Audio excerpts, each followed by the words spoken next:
Halo para detektif sejarah, welcome back bersama gua Mr. Detektif yang selalu memberikan informasi dan cerita sejarah. Balik lagi ke pembahasan kita kemarin, yaitu pertempuran Midway. Nah, kali ini kita akan membahas pertempuran Guadalcanal. Mau tahu sejarahnya? Kuy, intro dulu.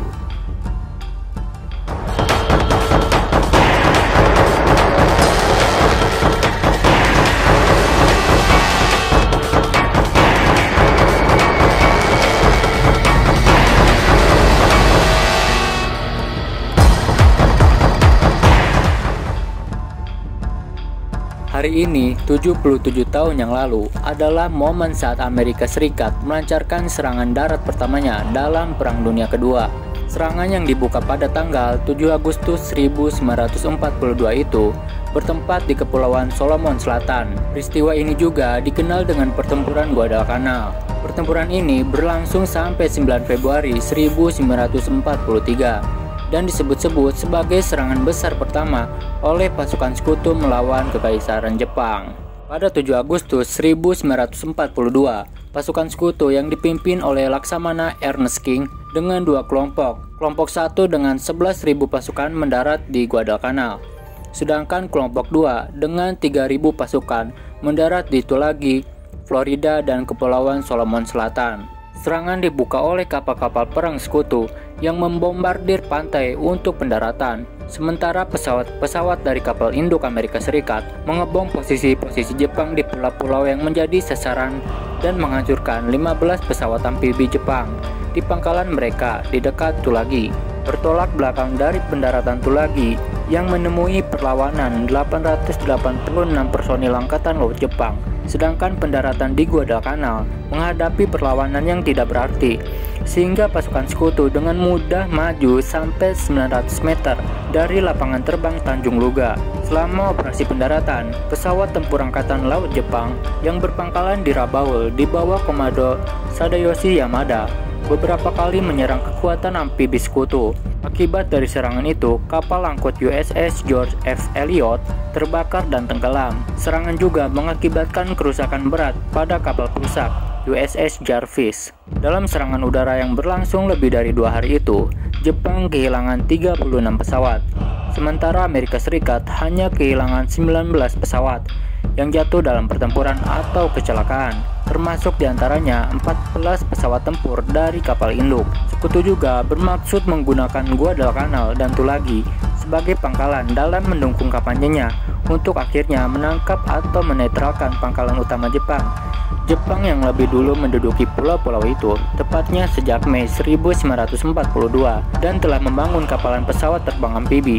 Kekhawatiran sekutu makin bertambah besar setelah pada awal Juli 1942, Angkatan Laut Jepang mulai membangun lapangan udara berukuran besar di Tanjung Lunga yang berada di Pulau Guadalcanal, dan pada Agustus 1942, Jepang telah memiliki sekitar 900 tentara Angkatan Laut di Tulagi dan pulau-pulau sekitarnya, ditambah 2.800 personil di Guadalcanal.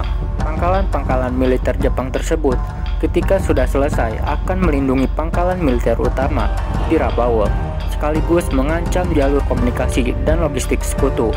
Daerah tumpuan untuk ofensif Jepang ke Fiji, Kaledonia Baru, dan Samoa atau Operasi FS. Jepang berencana untuk menempatkan 45 pesawat tempur dan 60 pesawat pengebom di Guadalcanal. Pesawat-pesawat tersebut dapat memberikan pelindungan udara untuk Angkatan Laut Jepang yang bergerak maju ke Pasifik Selatan. Rencana sekutu menginvasi Kepulauan Solomon Selatan dicetuskan oleh Panglima Tertinggi Armada Amerika Serikat, Laksamana Ernest King. Laksamana King mengusulkan ofensif yang akan menyulitkan Jepang untuk menggunakan Kepulauan Solomon Selatan sebagai pangkalan untuk mengancam jalur logistik antara Amerika Serikat dan Australia dan memakainya sebagai daerah tumpuan.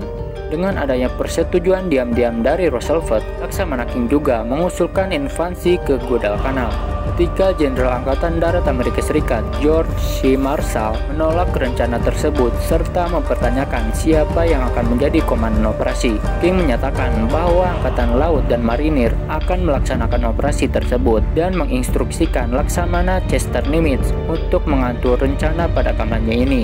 Serangan ke Guadalcanal dilaksanakan berbarengan dengan serangan sekutu ke Nugini di bawah komando Douglas MacArthur yang bertujuan untuk merebut Kepulauan Admiralty dan Kepulauan Bismarck, kemudian merebut pangkalan utama Jepang di Rabaul, dan tujuan akhir Amerika adalah merebut kembali Filipina dari tangan Kekaisaran Jepang. Laksamana Madya Robert L. Colmy ditunjuk sebagai komandan yang bertanggung jawab memimpin serangan ke Kepulauan Solomon pada 19 Juni 1942. Laksamana Chester Nimitz yang bermarkas di Pearl Harbor ditunjuk sebagai komandan tertinggi sekutu untuk kawasan Samudra Pasifik sebagai tindakan balasan pendaratan sekutu di Guadalcanal. Markas Umum Kekaisaran Jepang mengerahkan Korps Infanteri Angkatan Darat ke-17 Kekaisaran Jepang untuk merebut kembali Guadalcanal dari sekutu. Serangan ini disebut Pertempuran Tenaru.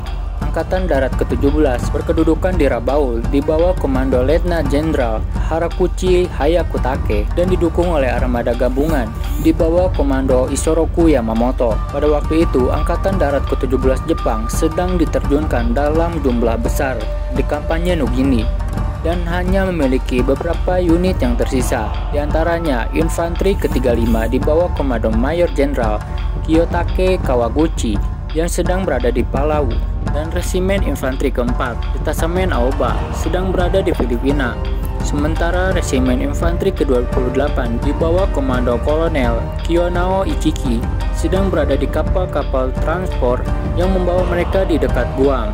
Unit-unit Angkatan Darat ke-17 tersebut segera digerakkan menuju Guadalcanal, namun Resimen Infanteri Ichiki yang berada paling dekat dengan Guadalcanal tiba paling awal dan membawa tentara 917 prajurit. Unit Resimen Ichiki meremehkan kekuatan pasukan sekutu di Guadalcanal dan melakukan serangan frontal pada malam hari ke posisi-posisi marinir di Sungai Alligator. Serangan Ichiki tersebut mengakibatkan kerugian besar bagi Jepang dalam peristiwa yang kemudian dikenal sebagai Pertempuran Tenaru. Setelah fajar, unit-unit marinir melakukan serangan balasan terhadap pasukan Ichiki yang masih tersisa hingga jatuh korban tewas lebih banyak lagi, termasuk Kolonel Ichiki tersebut. Hanya 128 dari 917 anggota asli Resimen Ichiki yang selamat dalam pertempuran tersebut.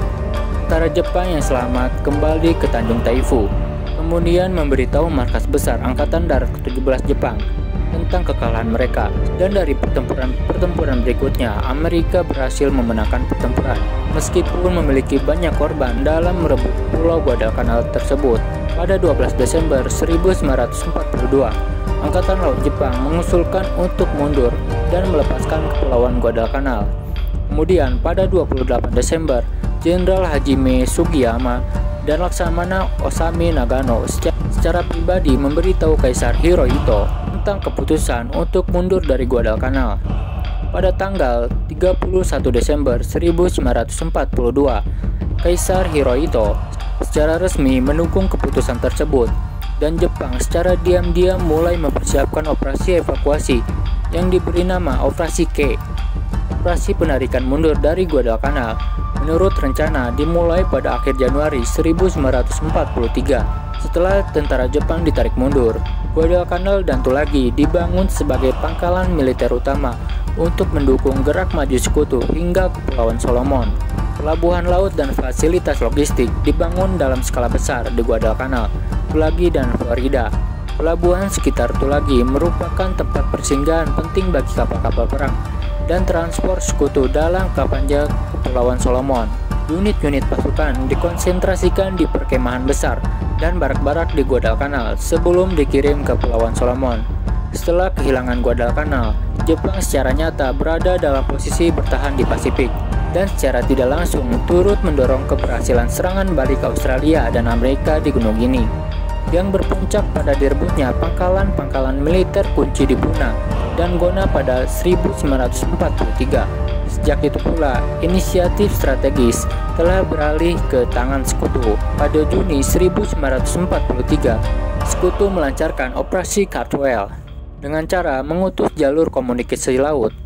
Setelah Rabaul dan pasukan Jepang yang berhasil dinetralisir, Sekutu melanjutkannya dengan Mandala Perang Pasifik Barat Daya Perang Dunia Kedua di bawah Komando Jenderal Douglas MacArthur, dan strategi lompat pulau di Pasifik Tengah di bawah Komando Laksamana Chester Nimitz. Bagaimana menurut kalian?